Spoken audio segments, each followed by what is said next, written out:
Kementerian Agama Republik Indonesia ikhlas beramal jadi semboyan, layani umat, membangun bangsa.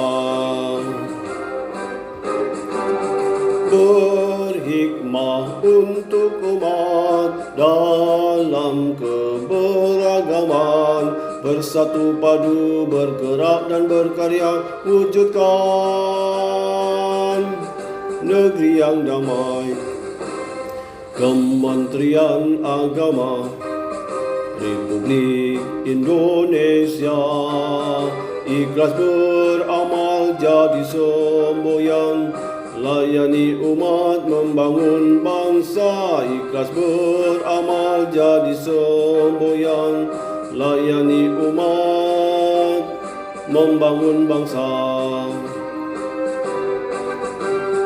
Berhikmah untuk umat dalam keberagaman, bersatu padu bergerak dan berkarya, wujudkan negeri yang damai. Berhikmah untuk umat, membina, membimbing dan mendidik, wujudkan masyarakat taat beragama, wujudkan masyarakat sejahtera lahir dan batin.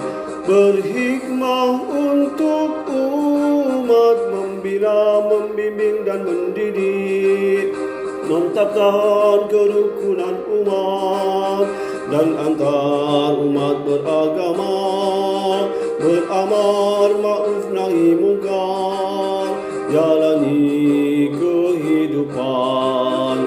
Hikmah untuk umat, untuk perdamaian, untuk Indonesia jaya.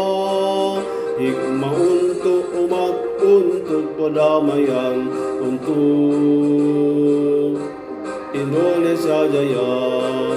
Berhikmah untuk umat, membina, membimbing dan mendidik, wujudkan masyarakat taat beragama, wujudkan masyarakat sejahtera lahir dan batin.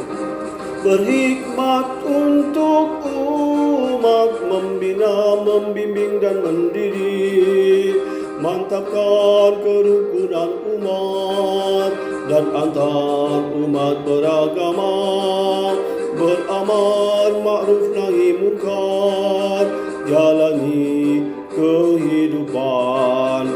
Hikmah untuk umat, untuk perdamaian, untuk Indonesia jaya.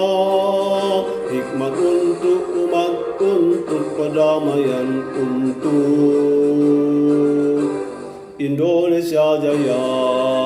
Indonesia jaya.